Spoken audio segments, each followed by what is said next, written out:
Okay, so now we will look into what.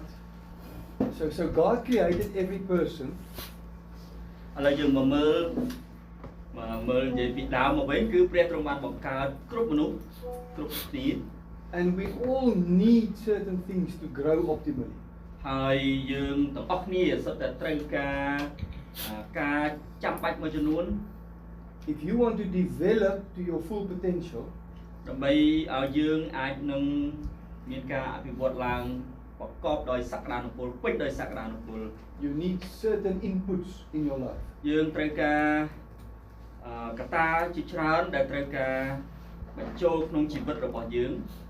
It's like in the book of James, in the Bible, the book of James. ដូចជានៅក្នុងគម្ពីរយ៉ាកុបនៃព្រះគម្ពីររបស់យើង It is clear we don't share the gospel ជាការប្រកាសណាស់ថាយើងមិនចាប់ដើមគ្រាន់តែផ្សាយតែដំណឹងល្អ if someone is hungry. បើសិនជាមនុស្សនោះកំពុងតែឃ្លាន You feed the hungry យើងត្រូវតែចំអែតអ្នកដែលឃ្លាន and share the gospel. ហើយផ្សាយដំណឹងល្អ We need certain things, យើងត្រូវការចាំបាច់មួយចំនួន to grow and to function. ដើម្បីឲ្យលូតលាស់ដើម្បីឲ្យដំណើរការ So the father can only love his children ដូច្នេះឪពុកអាចនឹងស្រឡាញ់កូនរបស់ខ្លួនបាន if he knows what they need, not what they want. ប្រសិនបើគាត់ដឹងច្បាស់ពីអ្វីដែលកូនត្រូវការមិនមែនគ្រាន់តែចង់បានទេ Because our children want everything. កូនយើងចង់បានរបស់គ្រប់ទាំងអស់ But we should know what they need. ប៉ុន្តែយើងគួរតែដឹងច្បាស់ថាគេត្រូវការអីឲ្យពិតប្រាកដ Last night I enjoyed Elijah's children. យប់មិញនេះខ្ញុំពិតជាត្រេកអរការប្រកបជាមួយនឹងកូនរបស់អេលីយ៉ា We went to eat something at the restaurant. យើងចេញទៅញ៉ាំអីនៅភោជនីយដ្ឋាន And they would order food ហើយពួកគាត់កំងអាហារមក and order some French fries. ហើយកំងរំលងបំពង They want to taste this and they want to taste this. គាត់ចង់សាកអានេះគាត់ចង់ភ្លក់អានោះ Because children want a little bit of everything. ពីព្រោះក្មេងៗគាត់ចង់បានអានេះតិចឬបន្តិចចឹងហើយជានិស្ស័យរបស់គាត់ But the mature dad ប៉ុន្តែឪពុកដែលពេញវ័យ should really know what they need. គឺគួរតែដឹងច្បាស់ថាកូនត្រូវការអី So in the next hour and a half I want to show you what people need in certain ages. ដូច្នេះ1ម៉ោងកន្លះទៅមុខនេះខ្ញុំនឹងបង្ហាញប្រាប់លោកអ្នកថាតើកូនក្មេងត្រូវការអីតាមវ័យតាមអាយុនីមួយៗ I know you had the training before. ខ្ញុំដឹងច្បាស់ថាបងប្អូនមានការបណ្ដុះបណ្ដាលនេះពីមុនមកហើយរួចម្ដងហើយ And I know you will receive the slides. ហើយខ្ញុំដឹងថាបន្តិចទៀតយើងនឹងឲ្យ slide នេះទៅកាន់បងប្អូន But please take notes. ប៉ុន្តែសូមនៅតែកត់ត្រា Because when you sit with a group, ពីព្រោះនៅពេលដែលបងប្អូនមានសិស្សដើម្បីនឹងបង្រៀនគេបន្ត they really want to know what to do with their children when they're young. គេពិតជាចង់ដឹងណាស់ថាតើត្រូវធ្វើអីខ្លះជាមួយកូនរបស់ពួកគេនៅវ័យកុមារនៅវ័យក្មេង Parenting is not so easy. ការចិញ្ចឹមបីបាច់កូនក្នុងនាមជាឪពុកម្ដាយគឺមិនងាយស្រួលទេ But if we at least know what our children need, ប៉ុន្តែបើយើងយ៉ាងហោចណាស់ដឹងច្បាស់ថាកូនយើងត្រូវការអ្វីពិតប្រាកដ we can make it. យើងអាចធ្វើបាន Just by the show of hands, who of you have children? តើបងប្អូនណាខ្លះមានក្មេងមានកូន Okay? Anyone in the room, children younger than 5? កូនក្រោមអាយុ5ឆ្នាំនរណាខ្លះដែលកំពុងមានកូនអាយុក្រោម5ឆ្នាំ Children under 5? កូនអាយុក្រោម5ឆ្នាំ Okay. Anyone planning to have a child younger than 5? តើនរណាមានផែនការចង់មានកូនទៀតទេខ្ញុំអត់ច្បាស់ទេ Children between 5 and 10? ឥឡូវកូន5ទៅ10ឆ្នាំខ្ញុំមានមួយដែរឡោះពី5ទៅ10ឆ្នាំ Children between 10 and 18? ពី10ទៅ18ឆ្នាំ Teenagers? Yeah. Okay, and then children above 21? ចុះកូនអាយុលើពី10លើពី21 Grandfather. Grandfather, yeah. Maybe we should just swap places. កន្លែងឲ្យលោកចហាន់អញ្ជើញបរៀនម្ដង Okay, so we should understand every season counts. យើងត្រូវការយល់ថាគ្រប់រដូវសុទ្ធតែសំខាន់ I know when they're very young, ខ្ញុំដឹងថាពេលគាត់នៅក្មេងមែនទែន you say, oh, I wish they were older. យើងប្រាថ្នាថាបើខ្ញុំចង់ឲ្យកូនខ្ញុំធំបានស្រួល And when the children are grown up, ហើយដល់ពេលកូនធំ oh, I wish they were still ចង់ young. ថាកូនខ្ញុំក្មេងមិនដឹងល្អប៉ុណ្ណាទេ And At least then we have grandchildren. Yeah. ប៉ុន្តែដល់ពេលដល់ប្រហែលលោកគ្រូយូហានស្រួលហើយមានទាំងចាស់មានទាំងក្មេងពុំមានចៅស្រាប់ This is probably the most important thing for any person to understand. នេះគឺជាប្រហែលជាអ្វីដែលសំខាន់បំផុតសម្រាប់គ្រប់គ្នាដែលត្រូវយល់ It is the basic seasons នេះគឺជារដូវជាមូលដ្ឋាន with the primary voice of impact in every season. ដែលមានទាំងឥទ្ធិពលចម្បងសម្រាប់គ្រប់រដូវនីមួយៗ So what you should know as trainers, this is the first thing you have to understand. បានក្នុងនាមជាគ្រូបណ្ដុំដាលអនាគតនេះគឺជាការដំបូងដែលយើងត្រូវយល់ Between the age 0 and 5, នៅចន្លោះអាយុ0ទៅពីកើតទៅដល់ពីក្នុងពោះទៅដល់អាយុ5ឆ្នាំ the primary voice, the most important voice in the child's life is the voice of mother. សំឡេងដែលសំខាន់បំផុតក្នុងជីវិតរបស់ក្មេងគឺសំឡេងម្ដាយ The father is important, ឪពុកសំខាន់ហើយ but the father should support mother ប៉ុន្តែ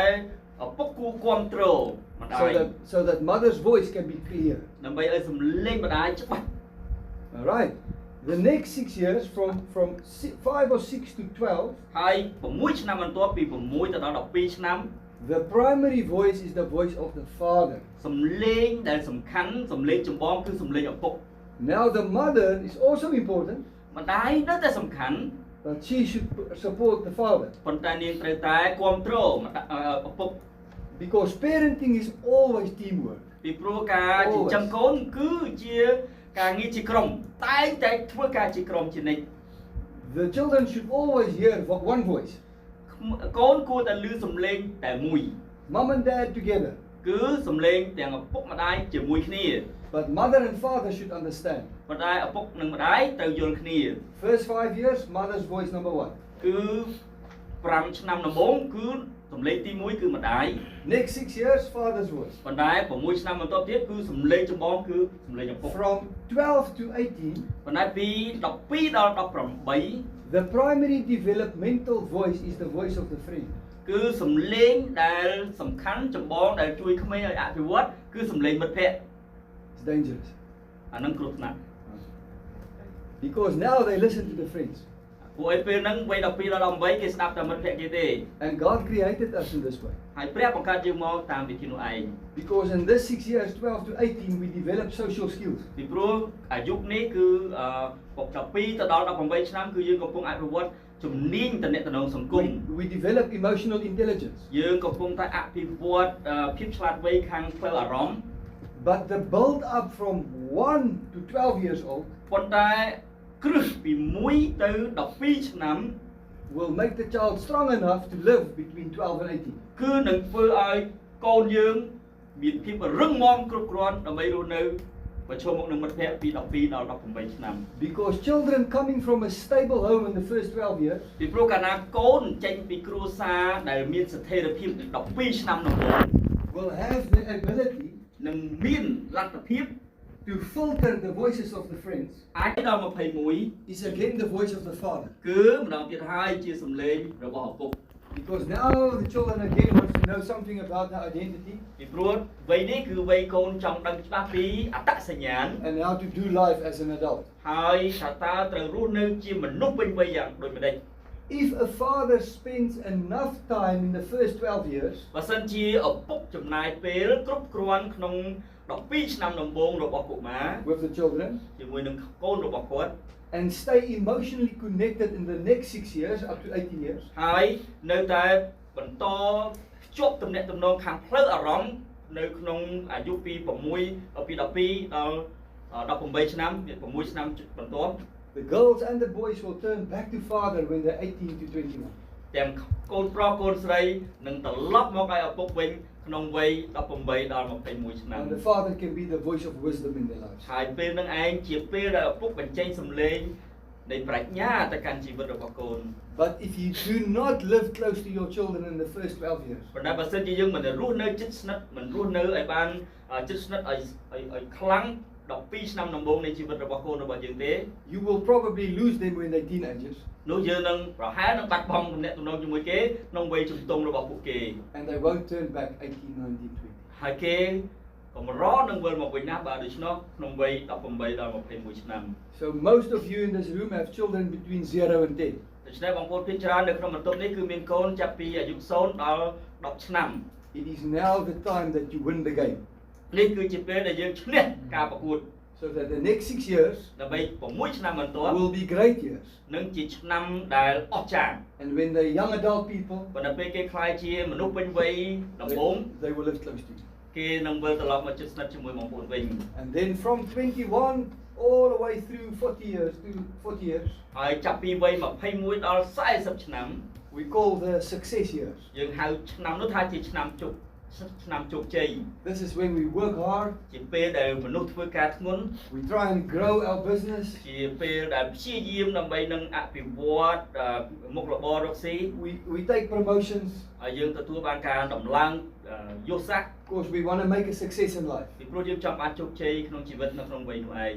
But it's also the dangerous season. ប៉ុន្តែក៏ជាវ័យដែលគ្រោះថ្នាក់មួយទៀតដែរ Because here from 28 or 30 we get married, ពីព្រោះវ័យ20ដល់វ័យ30នោះគឺជាវ័យអាពាហ៍ពិពាហ៍ we have our own children, ហើយចាប់ដើមមានកូនរៀងៗខ្លួន and because we live busy lives, ហើយដល់ព្រោះតែយើងរស់ក្នុងជីវិតដែលរវល់ we can miss our own children. យើងរវល់ពេករហូតដល់ភ្លេចកូន And the cycle will just keep on going and going and going. ហើយវដ្តនៃជីវិតនឹងចេះតែបន្តវិលជុំអញ្ចឹងទៅ Anybody in the room 42 to 48 years old? ក្នុងបន្ទប់នេះនរណាវ័យ42 ឡើង42ដល់48 These years are called half-time years. ពេលនេះគឺជាយើងហៅថាពាក់កណ្ដាលតង់ទី1 ពេលតង់ទី1 half So the time half-time years, ជាឆ្នាំតង់ទី let me just show you. The half-time years, you will experience the following. 1ពេលអាយុតង់ទី1នេះយើងនឹងពិសោធន៍នៅការប្រមាណ All of a sudden, you wake up one day តែថ្ងៃមួយយើងភ្ញាក់ឡើង and you're not so happy anymore. ហើយយើងអត់សប្បាយទៀតទេ You ask questions. យើងចាប់ដើមសួរសំណួរ If I keep on living like this, បើខ្ញុំបន្តរស់នៅបែបនេះ where will I end in 20 years? តើ20ឆ្នាំទៅមុខទៀតខ្ញុំនឹងបញ្ចប់នៅត្រង់ណា Do I have the right job? តើខ្ញុំមានការងារត្រឹមត្រូវហើយឬនៅ Do I invest enough time in my family? តើខ្ញុំវិនិយោគពេលវេលាគ្រប់គ្រាន់ជាមួយគ្រួសារ Can I keep on doing what I'm doing now? តើខ្ញុំអាចបន្តធ្វើអ្វីដែលខ្ញុំកំពុងធ្វើរហូតនឹងទៀតទេ And you can answer in 3 ways. ហើយយើងអាចសួរតាមរបៀប3យ៉ាងនេះ You can answer with indifference, meaning you just let it go. ឆ្លើយយើងអាចឆ្លើយបានវិធី3យ៉ាងទី1មិនខ្វល់អាម៉េចទៅ Or you answer, you say with indulgence. ឬក៏យើងអាចឆ្លើយតាមរបៀបថាយើងចាប់ដើមទំនើងខ្លួនឯងវ័យនេះជាវ័យទំនើងហើយ You have enough money, you have enough time. ពីព្រោះមានលុយគ្រប់គ្រាន់មានពេលគ្រប់គ្រាន់ You buy a new car, ទិញឡានថ្មី you go on holidays, ទៅវិស្សមកាលរហូត you drink a lot, ហើយផឹកមកផឹក you trade in your wife for a new wife, ហើយយើងចាប់ដើមដូរប្រពន្ធមួយទៅប្រពន្ធមួយ you buy a bike, I don't know. ហើយទិញម៉ូតូធំ Or you answer with influence ឬក៏ចម្លើយចុងក្រោយគឺឥទ្ធិពល and significance. និងតម្លៃសារៈសំខាន់ Say, if I will spend the next 20 years of my life, បើខ្ញុំចង់ចំណាយពេល20ឆ្នាំចុងក្រោយនៃជីវិតខ្ញុំ 48 to 68, ពី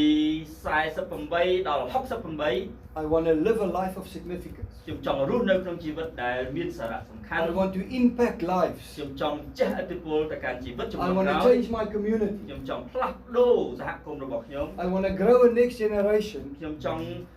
បណ្ដុះបណ្ដាលលើកស្ទួយឲ្យចម្រើនឡើងនៅចំនួនថ្មី so that they have hope. ដូច្នេះនៅមានសង្ឃឹម Now, all those between 42 and 48, ឋានៈដែលអាយុ42ដល់48 do I speak the truth? តើខ្ញុំនិយាយពិតទេ Did you ask those questions to yourself? បានសួរសំណួរនឹងមកកាន់ខ្លួនឯងទេ Yeah. Many times. Many times. It will come. It just comes. វានឹងមកដល់ So when you train people in the room, នៅពេលដែលយើងបណ្ដុះបណ្ដាលមនុស្សនៅក្នុងបន្ទប់មួយ you have to tell the 42 to 48-year-olds យើងត្រូវតែប្រាប់ពួកគាត់ណាដែលមានអាយុ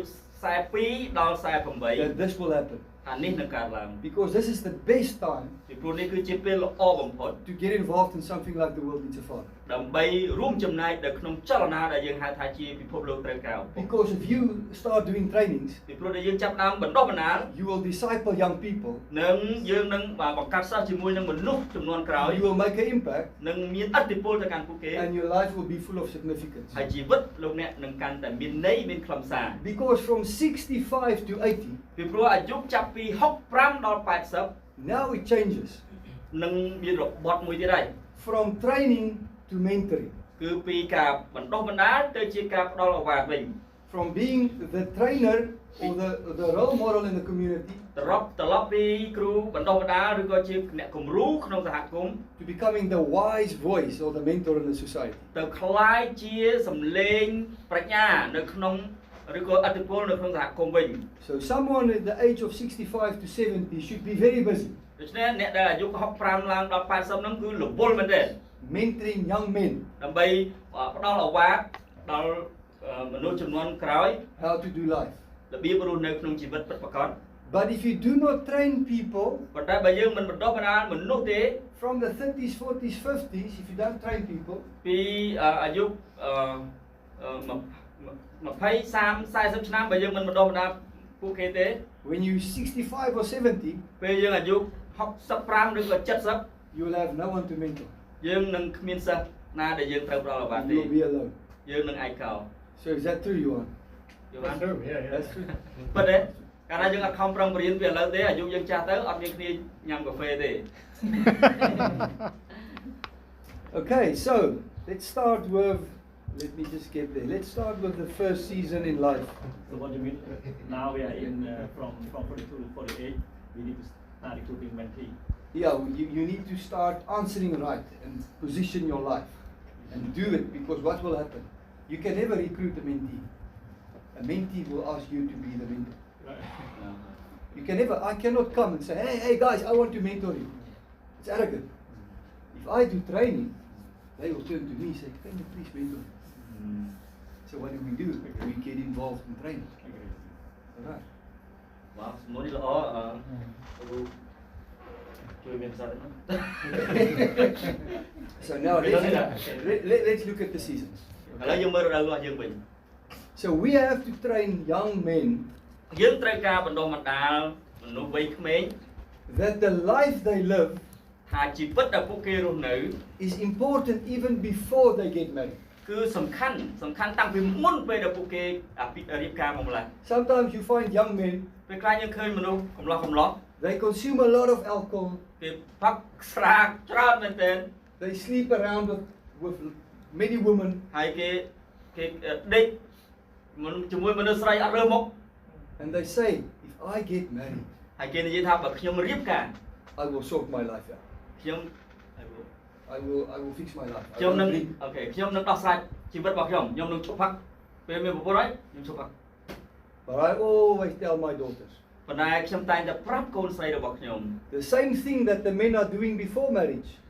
ការដដែលការដូចគ្នាដែលបរិសុទ្ធធ្វើមុនរៀបការ they will do after marriage. គេនឹងធ្វើក្រោយពេលរៀបការ They won't change. គេអត់បដូរទេ Alright, so there is a concept called epigenetics. គឺមានគំនិតពាក្យមួយដែលថា epigenetic Epigenetic. នេះ epigenetic So what does this mean? តើនេះមានន័យថាម៉េច epigenetic genetic They say the habits and the lifestyle of people, គេត្រាទម្លាប់និងរបៀបរបបរស់នៅរបស់មនុស្ស of parents and grandparents, របស់ឪពុកម្ដាយឬក៏ជីដូនជីតា and even your lifestyle today ហើយសូម្បីតែរបៀបរបបរស់នៅរបស់យើងបច្ចុប្បន្ននេះក៏ដោយ will make a mark on your genes. នឹងដាក់សញ្ញានៅក្នុងហ្សែន We នឹង call, ធ្វើជាសញ្ញាក្នុងហ្សែនរបស់អ្នក we call it the epigenetic marker. យើងហៅសញ្ញានោះថាជាសញ្ញា epigenetic This epigenetic this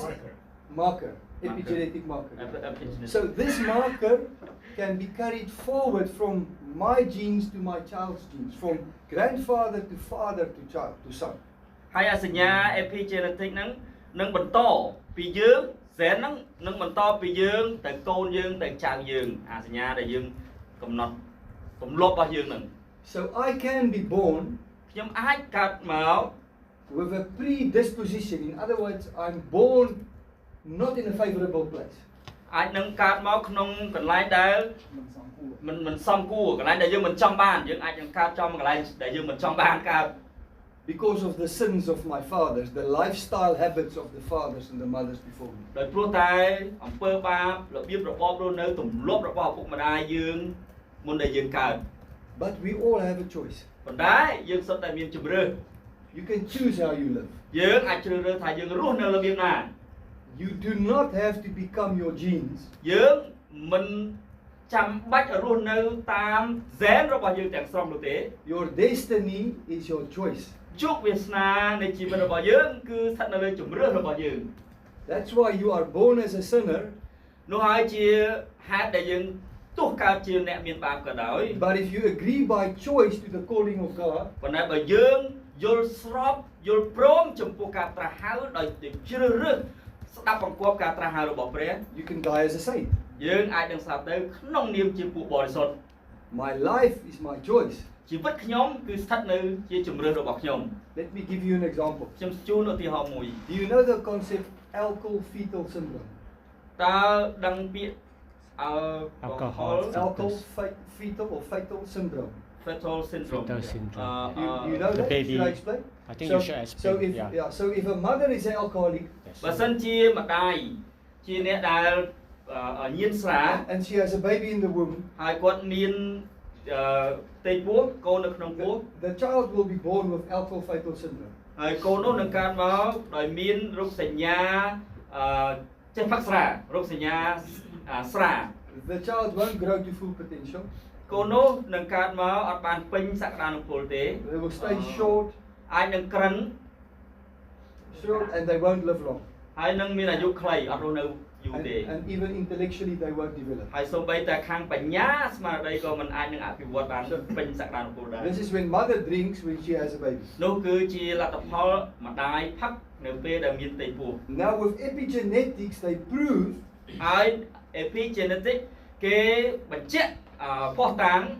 that a mother that has never used alcohol ថាម្ដាយដែលអត់ដែលពិសាស្រាក៏ទៅសោះ can have a baby in the womb, អាចនឹងមានទារកនៅក្នុងផ្ទៃ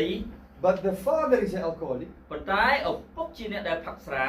because of the gene of the father, her husband, ពីព្រោះតែហ្សែនពីឪពុករបស់ទារកដែលជាប្តីរបស់គាត់នឹង coming together with her genes in the womb. ដែលផ្សំទៅជាហ្សែនឲ្យបានជាកូននៅក្នុងផ្ទៃពោះម្ដាយនឹង This marker can carry over from father to mother onto the baby. ដូច្នេះអា marker នឹងសញ្ញាសម្គាល់ហ្សែននឹងអាចឆ្លងពីឪពុកមកកាន់កូននៅក្នុងផ្ទៃរបស់ម្ដាយបាន And the baby can be born with alcohol fetal syndrome. ហើយក្មេងដែលកើតមកទារកដែលកើតមកអាចនឹងទទួលនៅរោគសញ្ញាប៉ះពាល់ដោយស្រាពីកំណើតផងដែរ So the way you live before you have your child ដូច្នេះរបៀបដែលអ្នករស់នៅមុនពេលដែលមានកូន will have an effect on your child when they grow up. នឹងអាចជះឥទ្ធិពលដល់កូនរបស់អ្នកពេលដែលកូនកើតមកនឹងធំឡើង Epigenetics. នេះយើងហៅថាជា epigenetic That is before conception. នេះគឺជាមុនពេលដែលកូនមានគំមកម្លេះ But then there's also a very important part ប៉ុន្តែការមួយទៀតដែលសំខាន់ which is from conception to birth. គឺចាំតាំងពីពេលចាប់ពពោះរហូតដល់កើត So the 9 months while the baby is in the womb. ក្នុងពេល9ខែខណៈដែលទារកនៅក្នុងផ្ទៃ It is important for the father គឺឪពុកចាំបាច់ណាស់ដែលត្រូវ that this baby in the womb ធ្វើចំពោះទារកដែលនៅក្នុងផ្ទៃនោះ is connected to the mother ថាទារកក្នុងផ្ទៃគឺមានទំនាក់ទំនងជាមួយនឹងម្ដាយផ្ទាល់ by the physical umbilical cord, ជាមួយនឹងតងសុក yeah, but also emotional cord. ប៉ុន្តែក៏ជាទំនាក់ទំនងតាមតងអារម្មណ៍ផងដែរចិត្ត Yeah. So whatever mommy eats អ្វីដែលម្ដាយពិសា through the umbilical cord go to baby. គឺតាមរយៈតងសុកហ្នឹងគឺនឹងចូលមកដល់ចិញ្ចឹមដល់កូន But whatever mommy thinks and feels ប៉ុន្តែអ្វីក៏ដោយដែលម្ដាយគិតឬក៏មានអារម្មណ៍ will also go onto the baby. ក៏នឹងបង្ហូរទៅកាន់កូនដែរ Let me give you proof. ខ្ញុំនឹងឲ្យនៅផ្ោះតាំងនេះ There's a ministry in the States called Elijah House Ministries. មាន I know that. It's inner healing ministry. មានប្រព័ន្ធកិច្ចមួយនៅសហរដ្ឋអាមេរិកហៅ Elijah House Ministries. Health Ministry House. Elijah House Ministry They did a test in the 80s. គេធ្វើ In the 1980s, they did research. គេកាលពីឆ្នាំ80 90គេធ្វើការស្រាវជ្រាវ They took a mother while she was smoking. គេយកម្ដាយគណៈដែលជក់បារី They took her heart rate and her blood pressure. គេវាស់ឈាមសម្ពាធឈាមនិងចង្វាក់បេះដូង And they took the heart rate and the blood pressure of the baby in the womb. ហើយគេវាស់សម្ពាធឈាមហើយនឹងចង្វាក់បេះដូងកូនដែលនៅក្នុងផ្ទៃរបស់គាត់ When the mother smoked, ពេលម្ដាយជក់ her heart rate went down and the blood pressure went up. គឺកម្រិតចង្វាក់បេះដូងធ្លាក់ចុះហើយសម្ពាធឈាមឡើង And the same happened to the baby. ហើយដូចគ្នានឹងដែរកើតឡើងចំពោះទារកនៅក្នុងផ្ទៃ Now they took that same mother, ហើយគេយកម្ដាយនោះដដែល they put her in a room ដាក់នៅក្នុងបន្ទប់មួយ without cigarettes. អត់មានផ្សែងបារី They showed her an advertisement of someone smoking. ហើយគេផ្សាយការផ្សាយពាណិជ្ជកម្មបង្ហាញការផ្សាយពាណិជ្ជកម្មនៃអ្នកដែលជក់ She was only seeing and thinking of smoking. គាត់គ្រាន់តែមើលហើយគិតពីការជក់បារី They took her heart rate and her blood pressure. ហើយគេវាស់សម្ពាធឈាមនិងចង្វាក់បេះដូង And they took the heart rate and the blood pressure of the ហើយ baby. វាស់សម្ពាធបេះដូងទារកនៅក្នុងពោះ Exactly the same thing happened to the baby if the mother smoked or think of smoking. គឺកើតឡើងដូចគ្នានៅពេលដែលម្ដាយជក់ក៏បេះដូងលូតប៉ុណ្ណឹងសម្ពាធឈាមប៉ុណ្ណឹងគ្រាន់តែមើលនិងគិតអំពីការជក់ក៏មានសម្ពាធប៉ុណ្ណឹងដែរ So friends, whatever you do as the husband or the father, ដូច្នេះបងប្អូនអើយអ្វីដែលបងប្អូនធ្វើក្នុងនាមជាឪពុកក្នុងនាមជាម្ដាយ around the mother carrying the baby, ក្នុងនាមជាឪពុកនៅជុំវិញម្ដាយដែលកំពុងតែមានផ្ទៃពោះ will have an effect on the emotions of the mother, នឹងមានឥទ្ធិពលដល់អារម្មណ៍របស់ម្ដាយ and the baby will feel it. ហើយទីរួតនៅក្នុងផ្ទៃម្ដាយហ្នឹងក៏ដឹងពីអារម្មណ៍ហ្នឹងដែរ If you neglect your wife while she's pregnant, បើសិនជាយើងបង្ងើយកតើចំពោះប្រពន្ធយើងគណៈដែលគាត់មានផ្ទៃពោះ the baby will feel neglected កូនក្មេងនឹងពោះនឹងមានអារម្មណ៍ថាត្រូវបានបង្ងើយកតើ without being born. ដែលមិនទាន់កើតនៅឡើយផងក៏មានអារម្មណ៍ថាត្រូវបានឪពុក If you verbally abuse the mother, ហើយបើយើងនិយាយបំពេញនិយាយហិង្សាទៅកាន់ម្ដាយ the baby will feel verbally abused. ហើយក្មេងនៅក្នុងផ្ទៃក៏មានអារម្មណ៍ថាឪពុកគាត់បន្ទោសគាត់ឬក៏និយាយហិង្សាដាក់គាត់ If you physically abuse the mother, ហើយបើដល់ថ្នាក់ធ្វើអំពើហិង្សាផ្លូវកាយទៅលើម្ដាយ the baby will carry the fear of physical abuse. ក្មេងនោះនឹងផ្ទុកនឹងទទួលនៅការឈឺចាប់ការភ័យខ្លាចនៃការបំពេញរាងកាយដូច្នោះដែរ Now, one of the reasons for gay and homosexuality ហេតុមួយនៃការដែលមាន gay ឬក៏មានមនុស្សស្រឡាញ់វ័យស្រឡាញ់ភេទដូចគ្នា is what the baby experiences in the womb គឺដោយសារអ្វីដែលទារកមានអារម្មណ៍ការនៅក្នុងផ្ទៃ by what the parents are doing. ដោយសារអ្វីដែលឪពុកម្ដាយកំពុងធ្វើ Sometimes the mother will carry a little girl ពេលខ្លះម្ដាយនោះដែលពោះជាទារកក្នុងនោះគឺជាក្មេងស្រី and the father would say, I want a boy, I want a boy, I want a boy. ហើយឪពុកបែរជានិយាយទៅកាន់ម្ដាយថាខ្ញុំចង់បានកូនប្រុសខ្ញុំចង់បានកូនប្រុស The child is born, កូនដែលកើតមកនោះ say, oh, my daddy don't want me គេថាអូប៉ាប៉ាអត់ចង់បានខ្ញុំទេ because I'm a girl. ពួកខ្ញុំស្រី Now the child starts to live ដូច្នេះកូននោះចាប់ផ្ដើមរស់នៅ wanting to be a boy. ចង់ធ្វើជាក្មេងប្រុស By the age of 12 or 13, ដល់អាយុ12 13ឆ្នាំ they become one or the other side. Maybe the daughter becomes lesbian and wanting to be a male figure. គឺគេនឹងคล้ายទៅជាអ្វីដែលគេចង់คล้ายបើសិនជាស្រីអាចនឹងคล้ายទៅជា lesbian Or the boy wants to be a girl because daddy said he wants to go. ឬក៏បើសិនជាក្មេងប្រុសនោះនៅក្នុងផ្ទៃឪពុកថាចង់បានក្មេងចង់បានកូនស្រីដល់ពេលគេធំឡើង Who created the homosexuality or the lesbian? Who created it? Who made it? តើអ្នកណាអ្នកដែលបង្កឲ្យមាន lesbian អ្នកដែលបង្កឲ្យមាន gay អ្នកដែលបង្កឲ្យមានស្រឡាញ់ភេទដូចគ្នា The father by his words. គឺដោយគ្រាន់តែសម្ដីរបស់ឪពុកតែប៉ុណ្ណោះ If you speak to many of the lesbian or the gay people, they would say, បើសិនតែយើងនិយាយទៅកាន់ lesbian ទៅកាន់អ្នកស្រឡាញ់ភេទដូចគ្នា I am born this way. ថាខ្ញុំកើតមកបែបនេះ Well, did God make them that way? តើព្រះបង្កើតគេមកបែបហ្នឹងឬ But they still feel it. Why? ប៉ុន្តែគេនៅតែមានអារម្មណ៍ថាគេកើតមកអញ្ចឹងហេតុអី Because they made the decision in the womb. ពីព្រោះគេបានសម្រេចចិត្តតាំងពីនៅក្នុងផ្ទៃ By the time they are born, ដល់ពេលដែលកើតមកហើយ they already believed it over themselves. គេជឿថានោះគឺជាកំណើតរបស់គេមកអ Because ញ្ចឹង of mother and father. ដោយព្រោះតែម្ដាយនិងឪពុក And that's why the whole LGBTQI+ movement នោះហើយគឺជាចលនា ABCD FGHJK មនុស្សពីរហូតមកនេះ it's formed by parents គឺបង្កើតឡើងដោយឪពុកម្ដាយ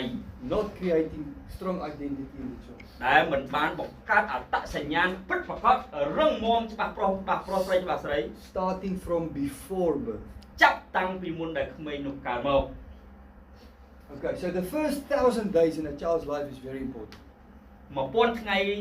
ដំបូងក្នុងវ័យក្នុងពេលដែលក្មេងកើតមកគឺសំខាន់ So 9 months before birth គឺ9 ខែមុនកើត and the next 2 years after birth. ហើយ2ឆ្នាំក្រោយពេលកើតមក So let's look at the first 2 years. ឥឡូវយើងមើល2ឆ្នាំដំបូង The first 2 years we call the intimacy years. 2ឆ្នាំដំបូងយើងហៅថាជាឆ្នាំស្និទ្ធស្នាល In these years the baby needs to feel very close to mother. ឆ្នាំ2ឆ្នាំដំបូងនេះគឺកុមារមានអារម្មណ៍ចង់មានអារម្មណ៍ស្និទ្ធស្នាលជាមួយនឹងម្ដាយ If they are close to mother, they will feel safe. បើគេជិតស្និទ្ធជាមួយនឹងម្ដាយគេមានអារម្មណ៍ថាមានសុវត្ថិភាព So how do a baby feel close? តើទីរូបមានអារម្មណ៍ស្និទ្ធជាមួយនឹងម្ដាយដោយរបៀបណា Mother should have enough time to make eye contact with the baby. ម្ដាយគួរមានពេលគ្រប់គ្រាន់ដើម្បីមើលភ្នែកចំនឹងភ្នែករបស់កូនគាត់ With soft eyes. ដោយភ្នែកស្រទន់ Have you seen a wife with hard eyes? ដែលឃើញ No, when you're wrong, you see the eyes. But when they work with the children, they need soft eyes. យើងអាសាឃើញប្រពន្ធយើងភ្នែកសលេងសឡក់ដាក់យើងដូចជាកាចប៉ុន្តែពេលគេមើលកូនគេវិញគេភ្នែកគេស្រទន់ណាស់ As husbands, we play a big role in creating the eyes of our wives. ដូច្នេះក្នុងនាមជាប្តីយើងដើរតួនាទីសំខាន់ក្នុងការបង្កើតប្រភេទកសែភ្នែករបស់ប្រពន្ធយើង If you do not spend your time right, បើយើងមិនចំណាយពេលត្រឹមត្រូវជាមួយប្រពន្ធយើង if ទេ you do not give the right attention to your wife, បើយើងមិនផ្ដល់នៅការយកចិត្តទុកដាក់ត្រឹមត្រូវគ្រប់គ្រាន់ទេ the eyes become as hard towards you ភ្នែកនឹងសម្លក់យើងសឹងតែធ្លុះផ្ទះថ្ម and even to the baby. ហើយភ្នែកនឹងយើងសម្លក់សល់តែយើងទៅសល់ហាយចំកូនយើងទៀត And now the baby does not feel close. ដល់ពេលកូនឃើញភ្នែកម្ដាយគាត់អញ្ចឹងគាត់អត់មានអារម្មណ៍ស្និទ្ធស្នាលទេ The other way they feel closeness is skin. វិធីមួយទៀតដែលទីរូបអាចនឹងមានអារម្មណ៍ស្និទ្ធស្នាលគឺស្បែក The baby wants to feel skin to skin contact. បាទទីរូបចង់មានអារម្មណ៍ស្បែកទល់នឹងភ្នែកស្បែកជាមួយនឹងម្ដាយគាត់ So mommy should spend enough time holding the baby close on the chest. ដូច្នេះម្ដាយគួរចំណាយពេលគ្រប់គ្រាន់ដើម្បីនឹងបីកូនទល់នឹងដើមទ្រូងរបស់គាត់ Making eye contact. ដោយភ្នែកសម្លឹងភ្នែក Speaking soft words. ដោយនិយាយពាក្យស្រទន់ Breastfeeding. ហើយដោយចិញ្ចឹមបំពៅដោះកូន Now if the father does not play the right role, បើសិនជាឪពុកមិនបានដើរតួនាទីត្រឹមត្រូវទេ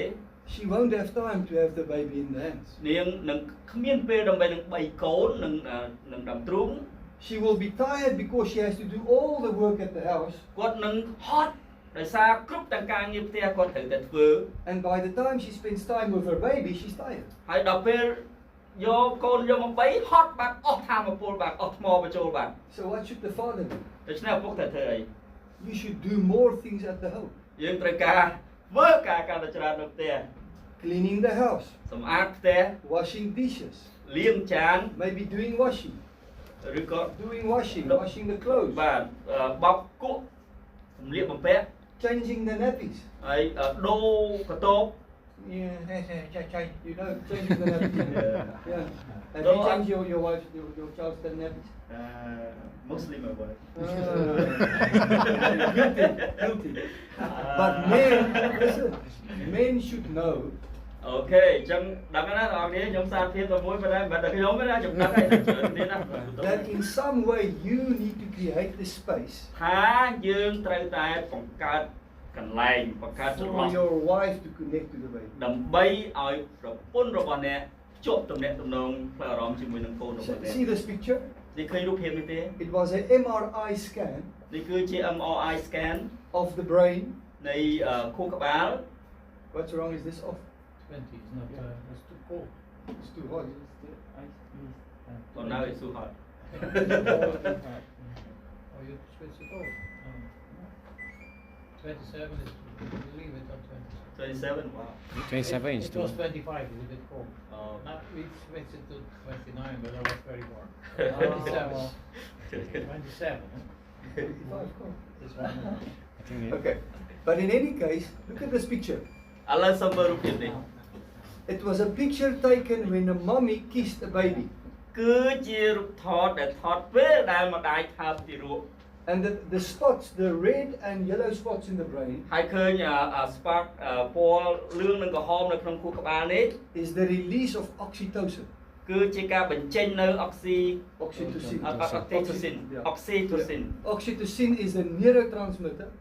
oxytocin គឺជាការបញ្ចេញនៅប្រសាទ It's like a hormone ដូចជាអរម៉ូន that connects people together. ដែលភ្ជាប់មនុស្សជាមួយគ្នា So oxytocin is released oxytocin ហ្នឹងគឺនឹងបញ្ចេញទៅ when people touch body to body, នៅពេលដែលមនុស្សប៉ះពាល់ខ្លួនទល់នឹងខ្លួន when they make eye contact, នៅពេលដែលមើលសម្លឹងភ្នែក and when they enjoy each other's company. ហើយនៅពេលដែលពេញចិត្តជាមួយនឹងការនៅជាមួយគ្នា Oxytocin is called the bonding liquid of society. oxytocin គឺត្រូវបានគេហៅថាជាជាសារធាតុរាវដែលភ្ជាប់មនុស្សនឹងមនុស្ស This is the hormone that makes people feel love. នេះគឺជាអរម៉ូនដែលធ្វើឲ្យមនុស្សមានអារម្មណ៍ថាមាននឹងទទួលបានក្តីស្រឡាញ់ The more oxytocin in a house, កាលណាមាន oxytocin នឹងកាន់តែច្រើនក្នុងផ្ទះ the more love and acceptance. នោះក្តីស្រឡាញ់កាន់តែច្រើនការទទួលយកគ្នាទៅវិញទៅមកមានកាន់តែច្រើន So our primary focus in the first 2 years ដូច្នេះការផ្ដោតជាចម្បងរបស់យើងក្នុង2ឆ្នាំដំបូងរបស់ទារកយើង is to make the oxytocin levels in the house very high. គឺបង្កើនកម្រិត oxytocin នៅក្នុងផ្ទះយើងឲ្យកាន់តែខ្ពស់ Between mommy and child, រវាងកូនរវាងម្ដាយនិងកូន daddy and child, ហើយឪពុកនិងកូន mommy and daddy. ហើយនឹងម៉ាក់និងប៉ា Very, very important. សំខាន់មែនទែន Okay. If you do not do that, you have trouble. បើសិនជាអត់បានធ្វើដូច្នោះទេអ្នកមានបញ្ហា So the first 2 years in a child, 2ឆ្នាំដំបូងនៅក្នុងទារក the brain grows rapidly. គឺខួរក្បាលអភិវឌ្ឍលឿនមែនទែន The first picture there is the newborn brain. ខួរក្បាលដំបូងនេះគឺជារូបភាពដំបូងគឺជាខួរក្បាលកើតមកភ្លាម Second picture is 3 months old. ហើយរូបភាពទី2នេះគឺខួរក្បាលគាត់វ័យ3ខែ The third picture 7 months old. ហើយរូបភាពទី3នេះគឺ6ខែ The fourth picture 14 months old. អានោះគឺ14 months 14ចុងក្រោយគេគឺ14ខែ You see how rapidly the brain grows. ឃើញហ្នឹងគឺខួរក្បាលគាត់រីកចម្រើនមែនទែន So the inputs that we give a child in the first 2 years is very important. ដូច្នេះការដាក់បញ្ចូលធាតុផ្សំបញ្ចូលនៅក្នុងខួរក្បាលបរិយាកាសរបស់កុមារនៅ2ឆ្នាំដំបូងគឺសំខាន់មែនទែន So let's look at the window of opportunity. ឥឡូវយើងមើលបង្អួចឱកាស 3 years, in 3 years in a child's life, you see 3 years there. No, If fake I me, draw fake a now. line here, បើយើងមើលកម្រិតនេះកម្ពស់ all the development of the child's brain happens in the first 3 years. គឺគ្រប់ទាំងការអភិវឌ្ឍខួរក្បាលកុមារគឺកើតឡើងនៅក្នុងពេលដែលគ្នាវ័យ3ឆ្នាំចន្លោះពី0ដល់3ឆ្នាំ You look at this one here, it's this yellow blue line, this one here. It's called numbers, mathematics. ឥឡូវយើងមើលគឺបន្ទាត់ពណ៌ខៀវហ្នឹងគឺជាការអភិវឌ្ឍចំណលេខគឺមានថាគណិតវិទ្យាគាត់ខ្លាំងខាងគណិតវិទ្យាពី3ហ្នឹង The capacity for numbers is built in the first 3 years. គឺ3ឆ្នាំដំបូងនេះគឺអាចជួយកុមារឲ្យអភិវឌ្ឍខួរក្បាលផ្នែកគណិតវិទ្យាហ្នឹងខ្លាំងមែនទែន This one here is called emotional control. ហើយពណ៌នោះគឺជាការគ្រប់គ្រងអារម្មណ៍ពណ៌ First 3 years. ពណ៌ស្វាយ3ឆ្នាំដំបូងគឺខ្ពស់ Peer social skills. ហើយការទំនាក់ទំនង The yellow គូកន one is language. ហើយភាសាពណ៌លឿងគឺជាសមត្ថភាពភាសា It is all formed in the first 3 years. គឺចាប់ផ្ដើមកកើតនៅវ័យ 3 ឆ្នាំដំបូង You say, how language? ហើយគឺយើងថាភាសាយ៉ាងម៉េច In the first year, the child cannot even talk a language. ភាសាយ៉ាងម៉េចកើតបើមួយឆ្នាំដំបូងសូម្បីតែនិយាយភាសាកំណើតនិយាយមិនបានផង They learn by watching the face of the parent. គេរៀនតាមរយៈការមើលមុខរបស់ឪពុកម្ They ដាយ learn by watching the words formed in your mouth. គេរៀនតាមរយៈការមើល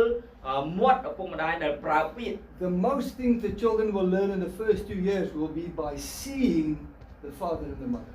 ការដែលក្មេង2ឆ្នាំដំបូងអាចនឹងរៀនបានបំផុតនោះគឺតាមរយៈការមើល